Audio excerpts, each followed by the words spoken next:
Can I ask you a little bit about Trump? What have you learned about him so far? I've learned that he listens. He is a little bit unlike many politicians. That might be an understatement. Leave that sentence right there. But in that, as politicians, we're very, very much trained to say something and stick with it. Whereas he has shown that if he says one thing and then actually hears good counter-arguments or good reasons why he should shift his position, he will take a different position if it's a better one, if the arguments win him over. And I think there's a challenge in that for electors, but there's also an opportunity in that for people who engage with him to try and work to achieve a beneficial outcomes. Do you think in a strange way he's helped you define yourself more clearly? You're often cited as the kind of anti-Trump now because you believe in this old liberal order. I think I can speak for all Canadians in the room where we work very hard to not be defined as being not American. We try to define ourselves on our terms, and saying, well, a Canadian is simply not an American is an easy shortcut that Canadians don't approve of anymore. But there is a point. If you look around the world now, you've got Trump, who's taking a somewhat protectionist stance on things. You've got Prime Minister May in Britain talking about global citizens being something she doesn't believe in. You increasingly look like the last liberal in some ways. That you are a liberal in the Anglo-Saxon way of being pro-free trade, but also socially liberal. And that at the moment is not a popular place to be.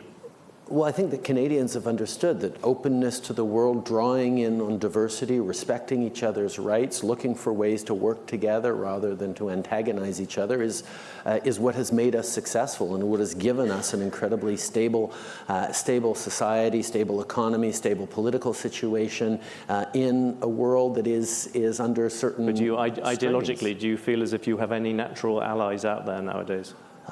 I think there's an awful lot of people who are trying to solve the same challenge that I am, which is how do we make the middle class successful? Because ultimately an economy can only be strong in the 21st century if everyone feels like they have opportunities within it. And if you're seeing a rise of populism and nationalism, it is in response to the kinds of fears that people are feeling. So my economic approach is very much to allay those fears.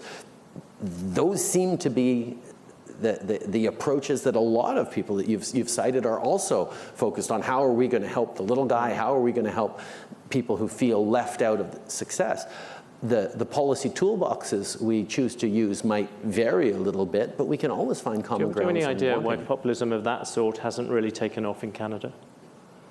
Oh,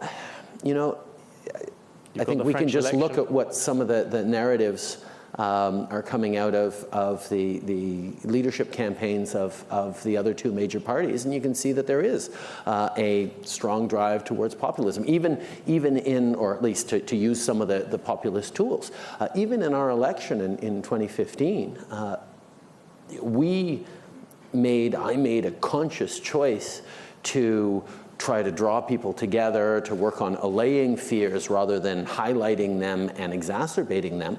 But I was up against a government that ran on, snitch lines against Muslims and, headscarf bans and a fear-filled narrative that Canadians chose to reject for the large part because there was a positive, inclusive, solutions-based alternative on offer. And I think that which worked in Canada can and should work elsewhere. I mean, Sadiq Khan, mayor of London, ran on a very similar platform 6 months after we won. I mean, there's a openness out there for citizens to have people pull out the best on them rather than try to protect us from the worst within us. And I think that's a message that people are beginning to get around the world.